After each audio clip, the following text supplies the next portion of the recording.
Peer tutoring में क्या होता है? पीयर ट्यूटरिंग एक स्ट्रेटेजी होती है जिसके अंदर student support other student in the learning process, कि एक बच्चा दूसरे बच्चों को सपोर्ट करता है लर्निंग प्रोसेस में।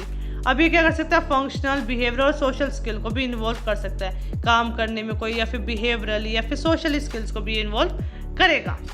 अब इसकी कुछ सिग्निफिकेंस हुई, जैसे इससे क्या होता है? एकेडमिक अचीवमेंट बढ़ जाएगी बच्चे की। अगर एक बच्चा दूसरे बच्चे को किसी क्वेश्चन में या उसे किसी टॉपिक को क्लियर करने में मदद करेगा तो इससे क्या होगा? एकेडमिक अचीवमेंट बढ़ेगी, कॉन्फिडेंस बिल्ड होगा, मोटिवेशन आएगा, इंक्लूसिव एजुकेशन बढ़ेगी। ये क्या कर सकते हैं? साथ में इंटरेक्शन भी इनका अच्छा होगा, फ्रेंडशिप स्ट्रॉन्ग हो जाएगी, सोशल और कम्युनिकेशन स्किल भी डेवलप होगी, कॉस्ट इफेक्टिव भी ये होगा कि उन्हें बाहर जाके किसी ट्यूटर की ज़रूरत नहीं पड़ेगी, सस्टेनेबल लर्निंग सपोर्ट मिल जाए, कि ऐसा सपोर्ट कि वो आगे भी कभी यूज़ कर सकते हैं, उन्हें डाउट होगा तो वो आपस में बातचीत करके उस डाउट को क्लियर कर सकते हैं, और सेल्फ कॉन्फिडेंस बढ़ेगा, साथ में सेल्फ एफिशिएंसी भी इंक्रीज होगी। सो अब कैसे एक पीयर ट्यूटरिंग को अपनी इंक्लूसिव क्लासरूम के अंदर आप इम्प्लीमेंट कर सकते हैं? तो फर्स्ट स्टेप होगा पेयरिंग स्टूडेंट्स थॉटफुली, कि आप स्टूडेंट्स को पेयर अप करोगे बहुत सोच के कि हाँ एक हायर एबिलिटी का एक लो एबिलिटी का, ताकि वो एक दूसरे की मदद कर सके, या फिर इक्वल एबिलिटी की भी कर सकते हैं।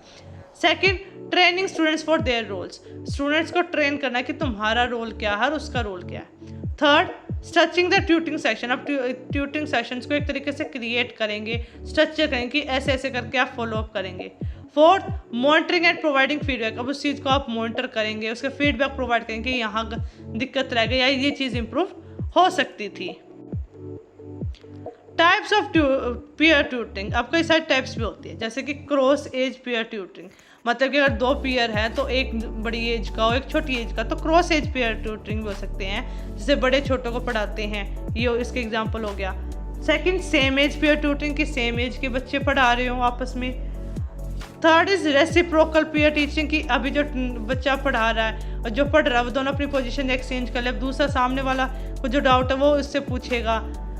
Fourth, class wide peer tutoring, की पूरी क्लास के अंदर होता है कि अगर क्लास में बच्चों को डाउट होता है मोस्ट ऑफली और उसके मॉनिटर को आता है, किसी इंडिविजुअल को आता है, तो वो क्लास के सामने आके समझा सकता है।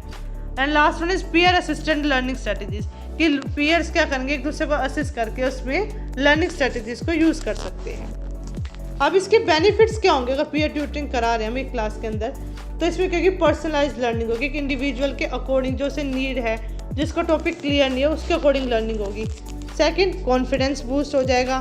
थर्ड, सोशल इंटरेक्शन उसकी बढ़ेगी, सेल्फ एफिशिएंसी बढ़ेगी, एकेडमिक स्किल्स अच्छी हो जाएगी, लीडरशिप डेवलप होगा, रिस्पॉन्सिबिलिटी डेवलप होगी एक इंडिविजुअल की, इमीडिएट फीडबैक दे सकता है, उससे उसकी कम्युनिकेशन पावर अच्छी होगी, लर्निंग एबिलिटीज़ अच्छी होगी एक इंडिविजुअल की।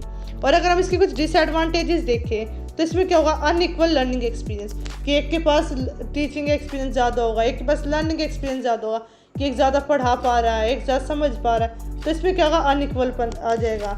इंक्रीज डिपेंडेंस ऑन पीयर्स, अब दूसरों पर हम ज़्यादा डिपेंड होने लग जाएंगे। कई बार टीचर के लिए टाइम कंज्यूम हो जाए, कि अगर टीचर प्रोवाइड करा रही है तो उसका एक टॉपिक क्या पूरे कई दिनों तक चला जाए, कि उसका सिलेबस भी नहीं हो पाएगा। Not suitable for all subject और लर्निंग स्टाइल्स, और अब हर एक सब्जेक्ट के लिए सुटेबल नहीं, कि मैथ्स में मुश्किल हो पाती है, और ये जो लर्निंग स्टाइल्स है वो भी हर एक सब्जेक्ट में अप्लाई नहीं हो सकता। लास्ट में इज अनोइड पेरेंट्स, की कई बार पेरेंट्स को ऑब्जेक्शन हो जाता है कि मेरा बेटा क्लास में क्यों पढ़ा है जब आप हो, तो ये क्या होते हैं इसके डिसएडवांटेजेस। सो ये क्या हो गया हमारा पीयर ट्यूटरिंग।